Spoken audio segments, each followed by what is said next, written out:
नमस्कार दोस्तों, आप सभी का स्वागत है देवेंद्र क्लासेस यूट्यूब चैनल में। टॉपिक आज का है हमारा परिवहन व्यवस्था का। भारत की परिवहन व्यवस्था को हम पढ़ेंगे इस क्लास में। पार्ट फर्स्ट होगा जी, इसका पार्ट सेकंड भी पढ़ाएंगे आपको, क्योंकि टॉपिक बड़ा है। ज्योग्राफी के जो लास्ट के टॉपिक है वो बहुत बहुत बड़े, एक क्लास में कवर नहीं हो पाता है ना, इस वजह से पार्ट दूसरा भी पढ़ाएंगे, भाग इसका दूसरा भी पढ़ाएंगे। तो ये पहला पार्ट है परिवहन व्यवस्था का, और इसमें खास तौर पर सड़कों के विषय में बात करेंगे, सड़क परिवहन की बात करेंगे। इसके बाद जो दूसरा हम पार्ट पढ़ाएंगे उसमें बात करेंगे रेल परिवहन की, भारतीय ट्रेनों के विषय में बात करेंगे, ठीक है। और उसी पार्ट में हम जल मार्गों की बात कर लेंगे और वायु परिवहन के बारे में बात कर लेंगे, हवाई जहाजों के विषय में भी बात कर लेंगे। तो ऐसे करके दो पार्ट आएंगे, इसके दो क्लासेस बनेंगे। इसकी दोनों क्लासों को बहुत अच्छे से देख लीजिएगा। लगभग सड़क परिवहन का पूरा निचोड़ है इस क्लास में, अच्छे से इसको नोट कर लेंगे, नोट्स बना लेंगे।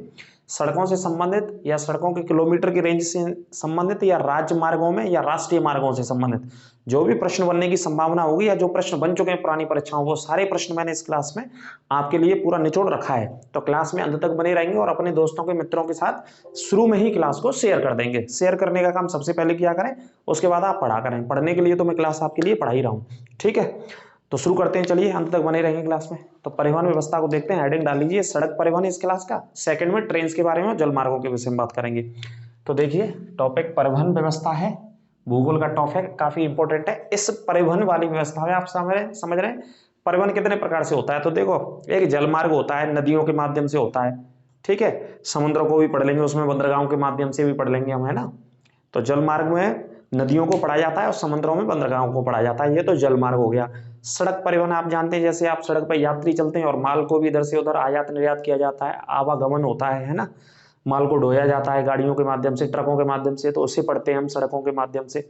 या सड़कों की क्या उपलब्धता है और सड़कों से कितना यात्री भारत में सफर करते हैं, और यात्रियों के अलावा भारत सरकार कितना ट्रांसपोर्ट का जो काम होता है वो कितना इस्तेमाल करती है सड़कों के माध्यम से, इसके विषय में बात करेंगे। दूसरा ट्रेन के बारे में बात करेंगे कि भारतीय ट्रेन कब सबसे पहले चली, कौन सा अंग्रेज चला के गया, कब से विस्तार हुआ भारत में सबसे ज्यादा, है ना। भारत में कितने रेलवे जोन्स हैं, सबसे बड़ा कौन सा है, सबसे छोटा कौन सा है ना। अभी हाल ही में वंदे भारत ट्रेन बहुत सारे प्रधानमंत्री जी चला रहे हैं हमारे, है ना, उनके विषय में बात करेंगे। पहली कब चलाई गई, अब तक टोटल कितनी चला दी गई है ना। हर सप्ताह प्रधानमंत्री जी कहीं ना कहीं से वंदे भारत ट्रेन को चला ही रहे हैं, इंडिया को कनेक्ट करने की कोशिश कर रहे हैं, ज्यादा से ज्यादा शहरों को कनेक्ट करने की कोशिश कर रहे हैं।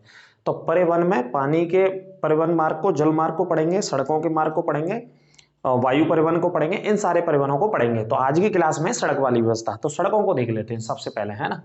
तो देखिए, ये तो मैंने समझाने के लिए लिखा है। राजमार्ग होता है एक, और एक जल मार्ग पढ़ेंगे हम, रेल मार्ग पढ़ेंगे, ये और एक वायु परिवहन मार्ग है, ठीक है। इनके विषय में चर्चा करेंगे इन दोनों टॉपिक्स में आज की क्लास में, और अगली जो आपको टॉपिक मिलेगा उसमें।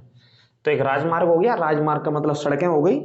जल मार्ग हो गया, मतलब नदी के माध्यम से जो व्यापार होता है या समुद्रों के माध्यम से जो व्यापार होता है। रेल मार्ग हो गया, जो रेल के माध्यम से व्यापार होता है, यात्री भी सफर करते हैं। और वायु परिवहन हो गया, जो हवाई जहाजों के माध्यम से दोनों ही काम होते हैं। आमतौर पर पैसेंजर से ज्यादा यात्री करते हैं उससे, तो है ना, यात्रा करते हैं। तो सभी मार्गों की इसमें चर्चा करेंगे। तो पहला पॉइंट बहुत अच्छे से देखिएगा सड़कों के विषय में। तो देखिए, सड़कों की लंबाई पूछी जाती है हमेशा विश्व में। विश्व में कौन से देश में सड़कों की लंबाई सबसे ज्यादा है, सबसे ज्यादा है, पूछा ही गया है। और सबसे पहले इसी वजह से ये मैंने पॉइंट लिखा है, कॉमन बात है। आप किसी कोचिंग सेंटर में, संस्थान में कहीं आने में जाने में आमतौर पर का इस्तेमाल करते हैं, सड़कों का इस्तेमाल करते हैं आप और हम सभी लोग। तो सड़कों को ऑटोमेटिकली आप दिमाग में रखिएगा कि दुनिया में सबसे बड़ा जो नेटवर्क, सड़कों का नेटवर्क है या सड़कों का जाल है सबसे बड़ा, वो अमेरिका के अंदर है। पहले स्थान पे अमेरिका है, ये भी कई बार पूछा गया है। और भारत का स्थान भी पूछा जाता है कि हमारा देश दुनिया में कहाँ पर है, कितने लाख वर्ग किलोमीटर सड़कों का जाल बिछाया हुआ है हमारे देश में, और लगातार बनती भी रहती है। तो देखिए, विश्व में पहला स्थान अमेरिका का, दूसरे स्थान पर भारत है, और तीसरा स्थान चीन का है, और चौथे पे ब्राजील। ये 4 देश मैंने आपके लिए लिख रखे हैं। इसमें कितने देश हैं, 4। लेकिन बेटा आपका 2 देशों से ही काम चल जाएगा। एक आप इंडिया याद रखना, भारत कौन से स्थान पर है, और पहला कौन सा है दुनिया का। तो दुनिया में सड़क नेटवर्क में पहला स्थान America, United state of America, जो नॉर्थ अमेरिका का देश है, ठीक है। नॉर्थ अमेरिका का मध्य में स्थित देश है, ऊपर कनाडा है, नीचे मैक्सिको है, और बीच में अमेरिका है। तो अमेरिका में दुनिया का सबसे बड़ा सड़कों का जाल। दूसरा स्थान अपने देश भारत का है, भारत में सड़कों का जाल है। तीसरे स्थान पर चीन है। पहले 3 देश आप याद रखिएगा, इनमें सबसे ज्यादा सड़कें लाख वर्ग किलोमीटर में बनी हुई हैं, ठीक है। छाप लेना, नोट कर लेना। और दूसरा पॉइंट भी मैंने थोड़ा सा ऐसे लिख दिया, विश्व में दूसरा सबसे बड़ा सड़क नेटवर्क, ऐसे भी नोट कर लेना, दूसरा सबसे बड़ा सड़क नेटवर्क वाला देश कौन सा है? इंडिया है। लार्जेस्ट सड़क नेटवर्क वाला, सेकंड लार्जेस्ट सड़क नेटवर्क वाला या रोड ट्रांसपोर्ट वाला है ना, तो कौन सा देश है? भारत है, जो दूसरे स्थान पर है। वहां भी पढ़ाया मैंने और इधर भी एक पॉइंट लिख दिया है, इसी तरीके से पूछा गया कई पेपरों में लाए। भारत कौन से स्थान पे आता है सड़क नेटवर्क में? तो भारत का स्थान है बेटा दूसरा। छाप लो और क्लास को शेयर करते रहो अपने दोस्तों के, मित्रों के साथ, ठीक है। आगे बात करते हैं, भारत अगर दूसरे स्थान पे है भारत दुनिया में, तो भारत में कितने लाख वर्ग किलोमीटर सड़कें बनी हुई है बेटा? ये डाटा याद कर लेना, हो सकता है पूछा भी जाए, लेकिन करंट का डाटा है, 31 मार्च 2023 तक का डाटा है, जो सरकार के बजट के द्वारा ही ये घोषणा की गई थी कि हमारे देश में इतने लाख वर्ग किलोमीटर सड़कों का जाल बिछा हुआ है। तो जो सरकार का डाटा दिया गया बजट में, उसके हिसाब से है 63.73 लाख वर्ग किलोमीटर राजमार्ग है, राष्ट्रीय राजमार्ग है ना। भारत में क्या है? इतने किलोमीटर में राष्ट्रीय राजमार्ग जो भारत सरकार के द्वारा बने हुए हैं, इतने लाख वर्ग किलोमीटर में, ठीक है, जो भारत सरकार के द्वारा निर्माण होते हैं। एक डिपार्टमेंट होता है, एक परिवहन मंत्रालय होता है, केंद्रीय राजमार्ग एवं परिवहन मंत्रालय होता है, इसके मंत्री नितिन गडकरी है भारत सरकार में। तो इसकी अंडर में भारत सरकार पूरे देश में सड़कों का जाल बिछाया जाता है, राष्ट्रीय स्तर पर बिछाया जाता है, ठीक है। बात कर रहे हैं राष्ट्रीय स्तर की, नेशनल की, तो कितने हैं? 63 लाख वर्ग किलोमीटर आप याद कर सकते हैं। 63,73,000 वर्ग किलोमीटर सड़कें हैं भारत के अंदर। और ये कब तक का डाटा है? ये 2023 31 मार्च 2023 31 मार्च तक का डाटा है कि इतने लाख वर्ग किलोमीटर भारत में सड़कों का जाल है बेटा, ठीक है, नोट करते चलो। ये लिखा भी है दूसरी लाइन में, 31 मार्च 2023 तक का राष्ट्रीय राजमार्गों की ये लंबाई का डाटा है, कितना है? 63 लाख वर्ग किलोमीटर। लिख लेना बेटा, छाप लेना, एक भी क्वेश्चन छूटने नहीं देंगे, चिंता ना करो आप। क्लास को दबा के शेयर किया करो, नए नए मित्रों को, दोस्तों को, सोशल मीडिया पे जहां भी आपको लगे वहां शेयर करते रहा करो। आगे बात करते हैं, राष्ट्रीय राजमार्गों की लंबाई कितनी है इसमें? तो 14,05,155 किलोमीटर, 14,05,155 किलोमीटर राष्ट्रीय राजमार्गों की क्या है? लंबाई है। सिर्फ राष्ट्रीय राजमार्गों की लंबाई का डाटा लिखा है जी मैंने। स्टेट के अलग होते हैं, मतलब राज्य सरकार के अलग होते हैं रोड, जिन्हें राज्य सरकार बनाती है, और देश के अंदर जो पूरे भारत के स्तर पर जोड़े जाते हैं, कनेक्ट किए जाते हैं, एक राज्य से दूसरे राज्य को, तीसरे राज्य को, चौथे राज्य को, बड़े बड़े शहरों को कनेक्ट करती है सरकार, वो भारत सरकार काम करती है। तो जो मैंने डाटा लिखा है वो लेटेस्ट ये वाला डाटा लिखा है, 14,05,155 किलोमीटर की सड़कें हैं राष्ट्रीय राजमार्ग के अंतर्गत आती हैं, जो नेशनल हाईवेज के अंतर्गत आती हैं, ठीक है। ये 31 मार्च 2023 तक का डाटा है। इसमें मैंने इंडिया की सड़कों को लिया है, स्टेट की सड़कों को नहीं लिया है, क्योंकि वो खास नहीं होता है डाटा, तो ये भी नहीं पूछा जाएगा पुलिस जैसी एग्जाम की अगर मैं बात करूं, लेकिन आप याद रखना, लिख लेना। अब देखिए आगे, ये हो गया राष्ट्रीय राजमार्ग जितनी सड़कें। अच्छा, ये वाला जो 63 लाख बताया था, ये टोटल सड़कें भारत की, 63 लाख वर्ग किलोमीटर में भारत की टोटल सड़कों को लिया जाता है ना, पूरे देश के अंदर जो टोटल सड़कें बनी हुई है, जिसमें नेशनल हाईवे हैं, स्टेट हाईवे हैं, जिला मुख्यालय वाली सड़कें हैं, ग्रामीण वाली सड़कें हैं, सारी सड़कों को कंबाइंड करके इतने लाख वर्ग किलोमीटर सड़कों का निर्माण किया जा चुका है, ठीक है, जिसमें से राष्ट्रीय हाईवे इतने बेटा, समझ पाए होंगे। आगे बात करते हैं, 60% जो सड़कों का इस्तेमाल होता है वो किसके लिए? ट्रांसपोर्ट के लिए इस्तेमाल होता है। सड़कों से जो 60% काम होता है वो किसका होता है? परिवहन, ट्रांसपोर्ट का, है ना, सामान का या वस्तुओं का, वस्तु भी लिख सकते हैं, वस्तुओं का क्या होता है? आवागमन होता है। 60% जो भारत में सड़कें हैं उनको, सड़कों का 100 में से अगर बात करें, अगर परसेंटेज में देखें तो 60% का जो इस्तेमाल सड़कों का होता है वो किसके लिए होता है? सामान को एक राज्य से दूसरे राज्य में ले जाने के लिए। आमतौर पे आप देखते होंगे गुड्स किससे, गुड्स का मतलब माल होता है, सामान होता है, वस्तुएं होती हैं, कहीं दाल जा रही है, कहीं चावल जा रहा है, कहीं चीनी जा रही है, कहीं जूते का सामान जा रहा है, कहीं और अनेक अनेक सामान जा रहे हैं ना, स्टील का है, लोहे का, बहुत सारी चीजें ट्रकों से इधर से उधर राज्यों में आवागमन होता है। तो उसमें 60% इस्तेमाल होता है सड़कों का। अब यात्री भी सफर करते हैं सड़कों के माध्यम से, जैसे भैया वो बस से या बहुत सारी चीजों से, तो 85% ये यात्रियों का डाटा है। 85% यात्रियों का आवागमन होता है सड़क मार्ग से। भारत में 85% पैसेंजर सड़कों का आवागमन करते हैं। क्यों करते हैं? अधिकतम अब 85% सड़कों से आ जा रहे हैं, तो कछु 15% बचे 100% में।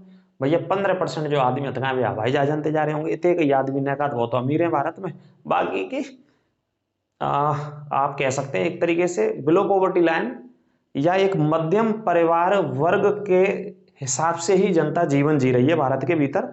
जैसा कि प्रधानमंत्री जी कहते हैं कि 80 करोड़ आदमी ने घर बैठ के क्या दे रहे हैं, राशन दे रहे हैं पिछले 2 साल से। तो अगर आप देख रहे हैं कि अगर 80 करोड़ आदमी राशन ले रहे हैं तो उनकी कंडीशन जहाज में सफर करने की तो होगी नहीं भैया, ऑटो ते जाएंगे, बस ते जाएंगे, ट्रैक्टर ते जाएंगे और अलग अलग साधनों से जाएंगे, अगर एक जगह से दूसरी जगह जाएंगे तो। आप समझ पा रहे होंगे बात, है ना। तो 85% पैसेंजर्स काय को इस्तेमाल करते हैं, यात्रियों का आवागमन सड़क मार्ग से भारत में होता है, और 60% का इस्तेमाल माल के ढोने से होता है। ठीक है, आगे बात करते हैं। एक डिपार्टमेंट है जिसका नाम है NHAI, national highway authority of India की स्थापना होता है 1988 में। ये क्या करता है, राष्ट्रीय राजमार्गों का रख रखाव करता है भैया, सड़कों का मेंटेन करता है, मरम्मत मेंटेन, ये सारी चीज टूट फूट कहाँ हो रही है, सारी काम करने की जिम्मेदारी कौन से डिपार्टमेंट की होती है, NHAI की। NHAI national highway authority of India, इसकी फुल फॉर्म भी लिख लेना। स्थापना 1988 में हुई थी, ठीक है। 1995 से मुख्य तौर पर यह काम भी करने लग गया था, लेकिन स्थापना कई बार एग्जाम में पूछी जाती है, ठीक है। नेशनल हाईवे मतलब राष्ट्रीय राजमार्गों का रख रखाव करने की जिम्मेदारी कौन से विभाग के पास होती है, तो NHAI के पास। आप कभी हाईवेज पे सफर कर रहे होंगे, कहीं टोल टैक्स वगैरह आते हैं तो आप इसकी पेट्रोलिंग वाली गाड़ी देखते होंगे, रोड पे चलती रहती है, NHAI की, है ना। तो 1988 में जो डिपार्टमेंट बना, इसका काम होता है राष्ट्रीय राजमार्गों का रख रखाव करना, देख रेख करना, ठीक है। ये सारी। अगला पॉइंट बात करते हैं central public works department, CPWD बोलते हैं इसे। PWD तो सुना ही होगा आपने कई बार। PWD का मतलब होता है पब्लिक वर्क्स डिपार्टमेंट, और उसके पहले C और लगा दिया, यहाँ पे C से है सेंट्रल, मतलब केंद्र सरकार के द्वारा, भारत सरकार के द्वारा। तो सेंट्रल पब्लिक वर्क्स डिपार्टमेंट की स्थापना 1954 में करी गई, मुख्यालय इसका दिल्ली है। अब ये डिपार्टमेंट के अंडर में क्या होती है, भारत में सड़कें बनाई जाती हैं, राष्ट्रीय राजमार्ग बनाए जाते हैं इस डिपार्टमेंट के अंडर में, इसी वजह से ये विभाग बनाया गया था। NHAI भी इसी काम को करता है, CPWD भी उसी काम को करता है, दोनों का कोई खास अंतर नहीं है, रख रखाव भी करते हैं, सड़कों को बनाने का काम भी करते हैं दोनों विभाग। लेकिन स्थापना याद रख लेना, यहाँ पे NHAI की स्थापना आएगी तो 88 में, और CPWD की स्थापना आएगी तो 1954 में। CPWD कहना है कि जी सड़क कायदे बनी है, PWD तो बनी है, तो वही विभाग होता है जी। PWD राज्यों में होता है, CPW केंद्र सरकार के तहत होता है। कब, 1954 में, और 54 में सरकार थी जवाहरलाल नेहरू पहले प्रधानमंत्री के समय में, और 1988 की बात करें तो इस समय थे राजीव गांधी भारत के प्रधानमंत्री, ठीक है। तो राजीव गांधी के समय में इस विभाग की स्थापना हुई थी। अब बात करते हैं, देखो राष्ट्रीय राजमार्गों में इंपॉर्टेंट है, मोस्ट इंपॉर्टेंट नोट कर लेना, राष्ट्रीय राजमार्गों में सबसे ज्यादा लंबाई कौन से राज्यों में है। ये क्वेश्चन बेटा बहुत छपा है और सबसे ज्यादा पूछा जाता है, इसे तो बिल्कुल नोट कर लेना। राष्ट्रीय राजमार्ग पूछ रहे हैं, जो भारत सरकार बना रही है राष्ट्रीय राजमार्ग, तो कौन से राज्य में सबसे ज्यादा लंबाई में बनाए गए हैं, या कौन से राज्य में सबसे ज्यादा लंबाई में बने हुए हैं। तो पहला नंबर महाराष्ट्र को, जहां में छाप लियो जाता है और रट लियो, दूसरा यूपी को, और तीसरा राजस्थान को। ये 3 राज्य लिखे मैंने आपके लिए। पहला महाराष्ट्र में सबसे ज्यादा नेशनल हाईवेज बनाए गए, सेकंड यूपी में लार्जेस्ट स्टेट है सेकंड, और तीसरा राजस्थान। आपसे पूछा जाता है प्रश्न बेटा कि ये बताओ कि राष्ट्रीय हाईवे, राष्ट्रीय राजमार्ग कौन से राज्य में सबसे ज्यादा लंबाई में, तो उत्तर लगाना महाराष्ट्र में सबसे ज्यादा लंबाई में। दूसरा अगर पूछे तो उत्तर प्रदेश में सबसे ज्यादा लंबाई में। यूपी तो जरूर याद करना है आपको उत्तर प्रदेश के पॉइंट ऑफ व्यू से। यूपी का जहां भी, जैसे भी, किसी भी स्थिति में, परिस्थिति में, चाहे ज्योग्राफी के माध्यम से, पॉलिटी के माध्यम से, संविधान के माध्यम से, हिस्ट्री के माध्यम से, कहीं से भी अगर उत्तर प्रदेश का पॉइंट आता है तो नोट कर लिया करो, उसे अलग से लिख लिया करो, चौके, है ना। यूपी स्पेशल में भी आपको वो पढ़ा दिया जाएगा, और यूपी स्पेशल क्लास पढ़िए, वहां से आप देख लीजिए प्ले लिस्ट में जाकर के, उन्हें भी पढ़ते रहिए, चौके यूपी पुलिस में वो बेटा काम आएंगी। जीएस तो पढ़ो आप, ज्योग्राफी तो चली रही है आपके लिए लगातार, और कुछ ही समय में खत्म हो जाएगी, फिर दूसरा टॉपिक स्टार्ट करेंगे, चिंता मत करो। उससे पहले पहले पूरा सिलेबस, पूरा हलवा बना देंगे आपके लिए, और पूरे को रट लेना, नोट्स बना लेना, एक क्वेश्चन बाहर नहीं जाएगा, इन क्लासों से बाहर नहीं जाएगा, जितना मैं पढ़ा रहा हूँ आपको, पूरा डाटा रिसर्च करके पढ़ा रहा हूँ, ठीक है, इनसे ही बाहर नहीं जाएगा, आप चिंता ना करो। तो बात कर रहे हैं महाराष्ट्र में सबसे ज्यादा लंबाई, उत्तर प्रदेश में दूसरा, और राजस्थान में तीसरा। नोट कर लेना, छाप लेना, हाउ साफ। अब दूसरे पॉइंट पे चलते हैं। एक योजना चला रही है सरकार, स्वर्णिम चतुर्भुज परियोजना, ये बहुत मोस्ट इंपोर्टेंट, लिख लो इसे, वेरी वेरी इंपोर्टेंट, कई बार पूछा है एग्जाम में इसको।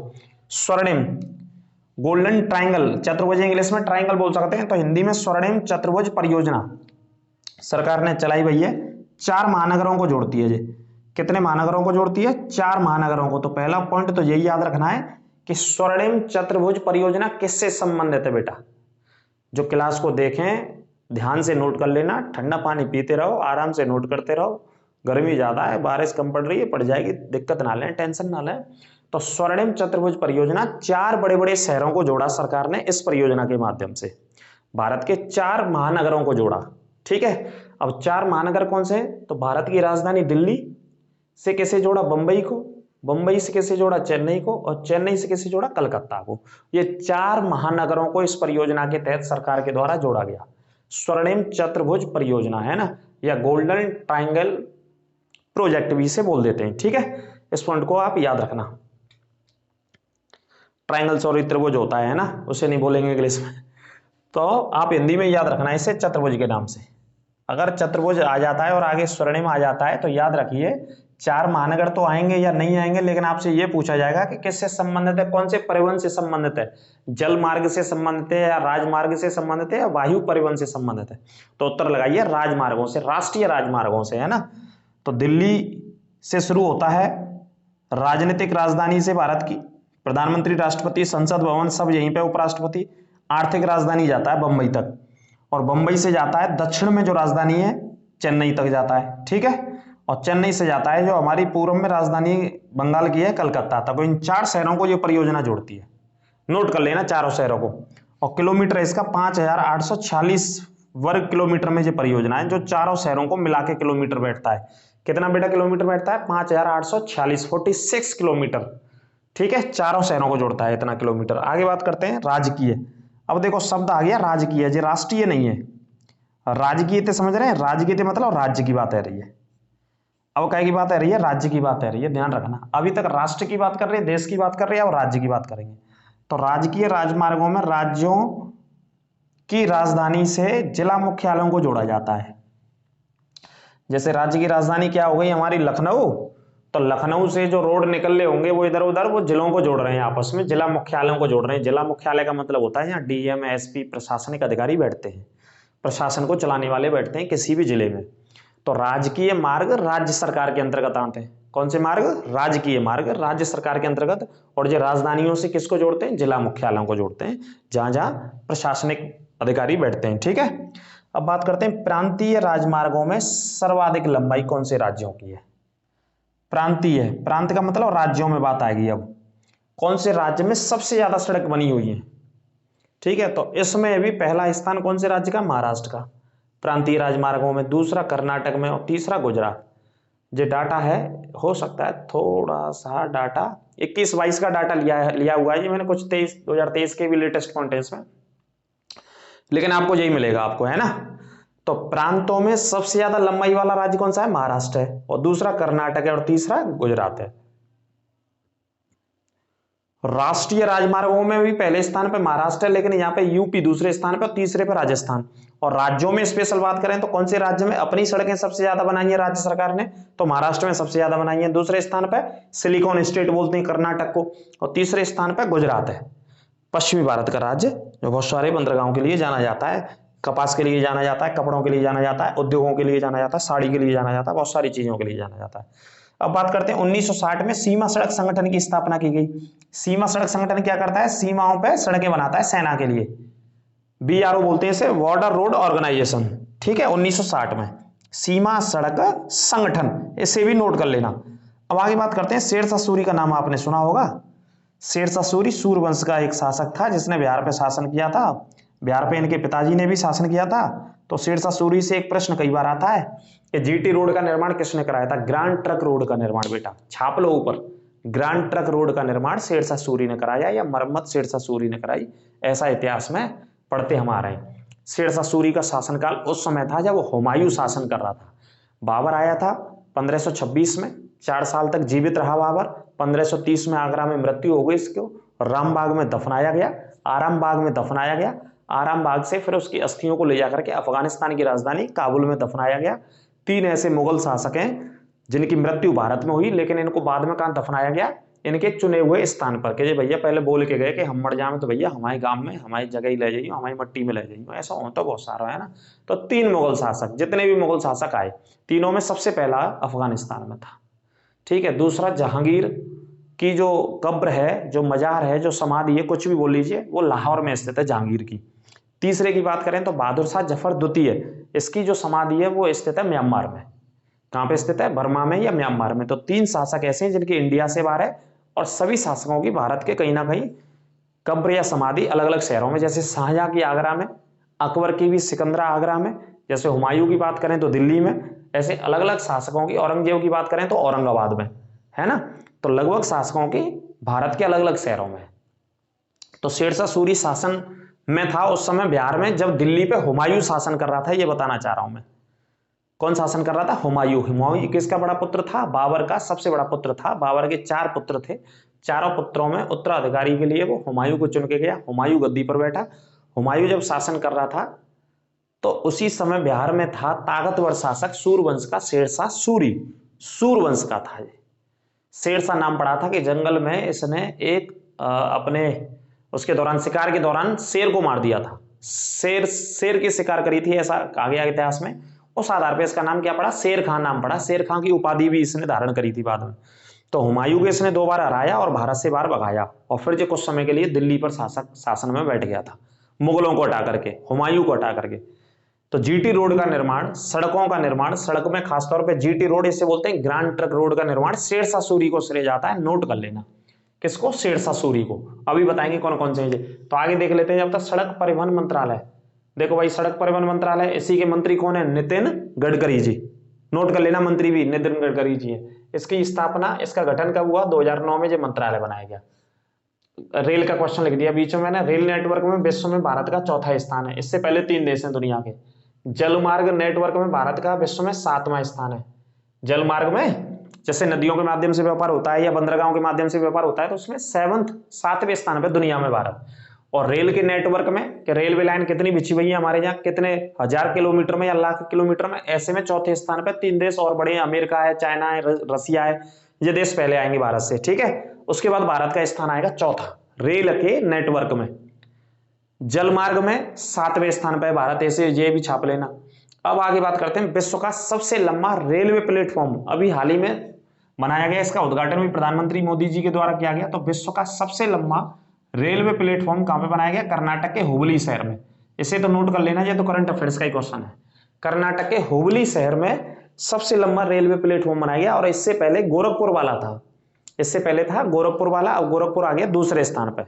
सबसे लंबा विश्व का कर्नाटक के हुबली शहर में, और इसका नाम दिया गया सिद्धारूढ़ा स्वामी जी के नाम पर। एक संत थे वहीं के कर्नाटक के, तो इनके नाम पे इस रेलवे प्लेटफॉर्म का नाम रखा गया है। क्या नाम है? सिद्धारूढ़ा स्वामी जी। और दूसरे नंबर पे गोरखपुर वाला, इसे लिख लेना, ठीक है, नोट कर लेना। अब बात कर लेते हैं कुछ रोड्स की, कुछ हाईवेज की, जो हमेशा एग्जाम में पूछे जाते हैं और इनको आप रट लेना।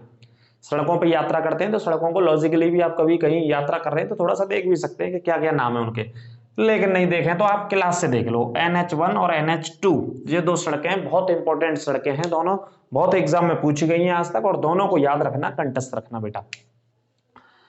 भारत की राजधानी दिल्ली से अमृतसर को जोड़ती है। पहले पेशावर तक जाता था ये रोड, जाता था, दोनों लिखे मैंने। जब इसका निर्माण किया गया, जब दिल्ली से पेशावर तक जा रही थी ये सड़क, क्योंकि 1947 में भारत और पाकिस्तान अलग अलग हो गए, भारत इधर आजाद हो गया, उधर पाकिस्तान का हिस्सा, तो पेशावर कहाँ चला गया? पाकिस्तान में। तो जब देशों का बंटवारा हो गया तो हमारे हिस्से में क्या रह गया? पंजाब का अमृतसर। तो ये सड़क दिल्ली से चल के कहाँ पे खत्म हो गई? पंजाब के अमृतसर में, ठीक है जी। और जब देश का विभाजन नहीं हुआ था तो अमृतसर से कहां तक जाती थी सड़क? पेशावर तक। पेशावर चूंकि पाकिस्तान के अंदर है तो NH1 बोलते हैं इसे, राष्ट्रीय राजमार्ग नंबर 1, दिल्ली से अमृतसर को जोड़ता है।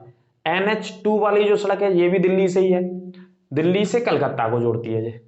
ये यूपी में सबसे लंबा जाता है ये रोड निकल करके, उत्तर प्रदेश में इसकी सबसे ज्यादा लंबाई है, पूछा जाता है कई बार। अब इन्हीं दोनों रोडों को मिला के NH1 को और NH2 को कंबाइंड रूप से क्या बोलते हैं? GT रोड पढ़ते हैं। क्या पढ़ते हैं? Grand truck road, grand truck road पढ़ते हैं, ये भी नाम लिख लेना। दोनों रोड्स को मिला के, दोनों सड़कों को मिला के, फर्स्ट और सेकंड को, ठीक है। आगे बात करते हैं NH3। आप यदि आगरा में रहते हैं तो पता करना आगरा से कौन सी सड़क जा रही है, बॉम्बे को जोड़ रही है। ये NH3 आगरा से बॉम्बे को जोड़ता है। कहां पे जोड़ता है? आगरा से बॉम्बे को जोड़ता है NH3, ठीक है।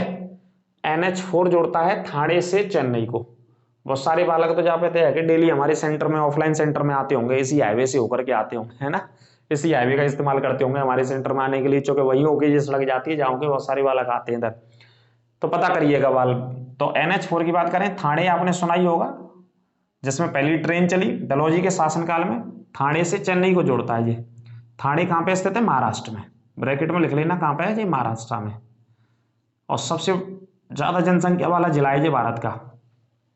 अगर जिले में प्रश्न आ जाए कि भारत का सबसे ज्यादा जनसंख्या वाला जिला बताइए तो उत्तर आएगा थाने। और थाने किसके लिए फेमस है, ट्रेन के लिए। जो भारत की पहली ट्रेन चली 16 अप्रैल 1853 को। ट्रेन वाली क्लास कल आएगी आपके लिए, चिंता ना करें, पहले इस सड़क वाली क्लास को अच्छे से कंटेस्ट कर लें।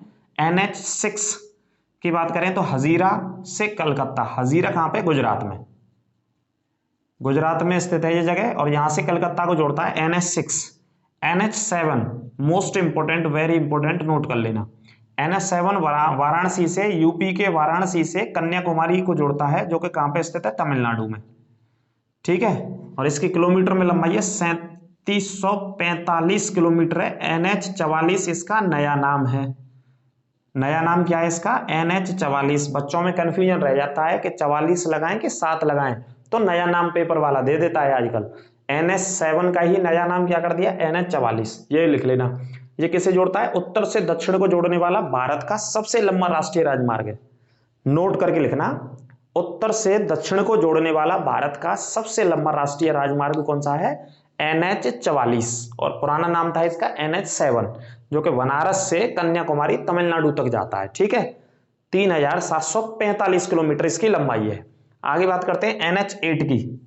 कौन सा है जी, NH8। ये दिल्ली से जयपुर को जोड़ता है, दिल्ली से राजस्थान, जयपुर, राजस्थान की राजधानी जयपुर को जोड़ता है, ठीक है। और जयपुर से होता हुआ जो गुजरात के शहरों से महाराष्ट्र, मुंबई तक भी जाता है। NH8 दिल्ली से जयपुर को जोड़ रहा है। आमतौर पर दिल्ली टू जयपुर याद रखिए, किताबों में लिखा है, लेकिन आगे भी जाता है, जो आगे गुजरात से निकलता हुआ कहां तक पहुंचता है, बॉम्बे तक पहुंचता है NH8, ठीक है। बॉम्बे तक पहुंचाएगा ये रोड आपको। 47A भारत का सबसे छोटा राष्ट्रीय राजमार्ग है। 47A भारत का सबसे छोटा राष्ट्रीय राजमार्ग है, जो कि केरल में वेलिंगटन द्वीप पर स्थित है। ये सड़क सिर्फ 6 किलोमीटर लंबी है।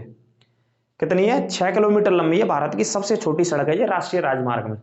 केरल में एक आइलैंड है, एक टापू है, वेलिंगटन आइलैंड, तो वहां पे स्थित है ये, ठीक है। 6 किलोमीटर लंबा, सबसे छोटा है। इसमें सबसे छोटा लिख लेना, और ये सबसे बड़ा 44 वाला। NH15 आ जाओ। पंजाब में एक जगह है पठानकोट, आर्मी का बहुत बड़ा सेंटर है इधर। पठानकोट से राजस्थान के शहरों को जोड़ता है ये, बाड़मेर मरुस्थल तक, NH15। अब बात करते हैं NH1A की। ये जोड़ता है पंजाब के जालंधर, पंजाब लिख लेना, जालंधर तो सुना ही होगा, स्पोर्ट्स के लिए जाना जाता है जालंधर शहर पंजाब में। जैसे यूपी में मेरठ जाना जाता है ना, उत्तर प्रदेश में मेरठ में सबसे ज्यादा खेलकूद का सामान बनता है। दूसरे स्थान पे आगरा है। 2 शहर बहुत फेमस हैं यूपी के स्पोर्ट्स के लिए। पहला मेरठ, यहाँ सबसे ज्यादा स्पोर्ट्स की नगरी कहते हैं, स्पोर्ट्स का उद्योग है। दूसरा आगरा है। ऐसे ही पंजाब के अंदर जालंधर स्पोर्ट्स के लिए जाना जाता है, बहुत फेमस है। तो जालंधर से किसे जोड़ता है ये, श्रीनगर, कश्मीर की राजधानी को जोड़ता है। NH1A ए जोड़ लेना है इसमें, NH1A। आगे बात करते हैं, ये सुरंग लिखी है मैंने, चैनानी नासरी, 9.2 किलोमीटर की सुरंग है, जो कि कहां है, कश्मीर में स्थित है, चैनानी नासरी, ठीक है। लगभग 9 किलोमीटर के आसपास ही है। और एक दूसरी सुरंग है भारत की बहुत फेमस, अटल टनल। इसका पहला नाम था रोहतांग, जो कि रोहतांग दर्रे को काट के ये बनाई गई थी। तो अटल टनल कहां पे है, कश्मीर में, 9.25 किलोमीटर के बराबर इसकी लंबाई है। कितनी लंबाई है अटल टनल की, ये 2 सुरंग लिखी है, दोनों को लिख लेना आप। चैनानी नासरी जम्मू कश्मीर में स्थित है, और अटल टनल हिमाचल में स्थित है। दोनों ही लगभग 9 किलोमीटर, 9.25 किलोमीटर के आसपास है। अगर आप सर्च करोगे गूगल पर, नेट पर जाके, तो चैनानी नासरी को भी दिखा सकता है और अटल टनल को भी दिखा सकता है। तो दोनों ही है, दोनों को आप नोट कर लेना, दोनों को पढ़ लेना, ठीक है। भारत की सबसे ज्यादा लंबाई में जो अभी तक की सुरंग है वो ये दोनों है, चैनानी नासरी जम्मू कश्मीर में, अटल टनल हिमाचल प्रदेश में। टनल का मतलब सुरंग है। तो ये तो भारत की होगी, और ये सड़क परिवहन हो गया। इस क्लास में छाप लेना, नोट्स बना लेना, रिवीजन कराएंगे बहुत अच्छे से। क्वेश्चन इसी क्लास से बाहर नहीं जाएगा आपकी सड़कों का, और जो कुछ छूट गया होगा वो अगली क्लास में आपको कवर कर देंगे ट्रेन के साथ। ट्रेन वाली क्लास इंपॉर्टेंट हो रहेगी, ट्रेन और जलमार्ग के विषय में पढ़ाएंगे, वायु परिवहन के विषय में, तीनों को कंप्लीट कर देंगे दूसरे पार्ट में।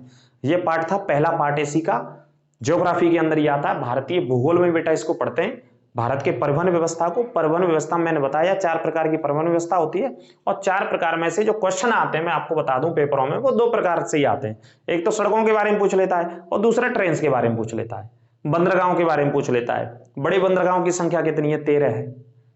कि कितने ऐसे राज्य हैं जो समुद्रों से लगे, 9 राज्य हैं। 9 राज्यों में 13 बंदरगाह हैं। छाप लो, इससे बाहर नहीं जाना है, ये लिख भी लो, हम बता रहे हैं आपको, ठीक है। एक एक पॉइंट बेटा यहीं से आने वाला है क्लास से, बाहर नहीं जाना। और सुनो क्या बता रहा था मैं आपको, अब मैं इसे हटा देता हूं, आप नोट कर लेना। एक दो चीज और मैं आपको बता दूं सुरंगों के विषय में। तो इधर से हटा दूं, मैं क्लास को रिपीट करके देख लेना आपने, किसी ने नहीं लिख पाए हो तो आप साथ साथ लिख लिया करो वैसे।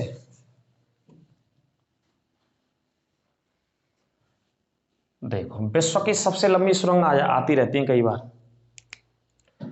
तो एक पॉइंट बना के लिखना, विश्व की सबसे लंबी सुरंग। सबसे लंबी सुरंग,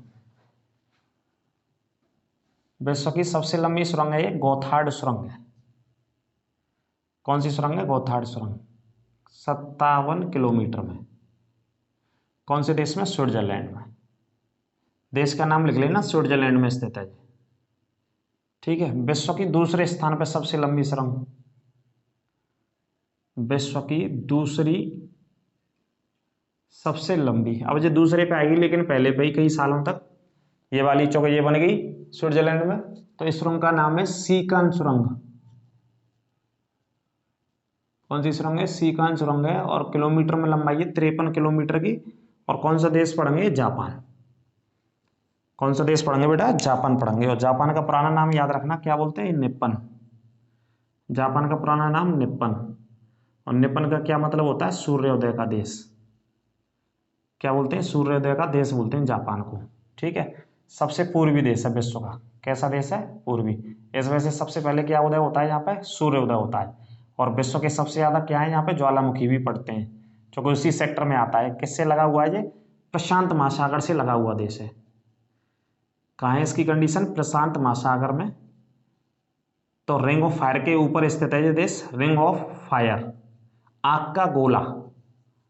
तो यहाँ पर सबसे ज्यादा ज्वालामुखी फटते हैं। ठीक है। स्विट्जरलैंड यूरोप का देश है, यूरोप के मध्य में स्थित है स्विट्जरलैंड। बिल्कुल बात करें कहाँ पे स्थित है? मध्य में। और कैसा देश है? स्थल रुद्ध देश है यूरोप का। स्थल रुद्ध मतलब लैंड लॉक्ड, किसी सागर से सीमा नहीं लगती है इसकी, ये तो है ही पूरे सागर के पास। ठीक है। और बात करें स्विट्जरलैंड को विश्व का क्या बोला जाता है? स्वर्ग कहा जाता है। विश्व का स्वर्ग स्विट्जरलैंड को कहा जाता है। स्थल रुद्ध देश है इसमें, और बहुत सारे अपने पहाड़ों के लिए, पर्वतों के लिए, झरनों के लिए स्विट्जरलैंड यूरोप महाद्वीप में फेमस है, प्रसिद्ध है। क्लास कैसी लगी कमेंट बॉक्स के माध्यम से बता सकते हैं। और ज़्यादा से ज़्यादा मित्रों के, दोस्तों के साथ सोशल मीडिया पर दबा के शेयर करो और मेहनत करते रहिए। जो आपकी पुलिस में किसी भी एग्जाम में रामबाण की तरह साबित होंगी। ये क्लास पूरा डाटा मैं एकदम निचोड़ के आपको पढ़ा रहा हूँ, सारी जगह से रिसर्च करने के बाद, है ना। फिर भी कोई शक समस्या हो तो कमेंट बॉक्स के माध्यम से आप बता सकते हैं, उसको सुधार करके अगली क्लास में पढ़ाया जाएगा, बताया जाएगा। अगले टॉपिक में, अगले पार्ट में फिर मिलेंगे आपसे। ये पार्ट फर्स्ट हो गया, पार्ट सेकंड हो आएगा इसका ट्रेन्स के विषय में, उसे फिर पढ़ेंगे। तब तक के लिए आप मस्त रहिए, खुश रहिए, ख्याल रखिए अपना। नमस्कार।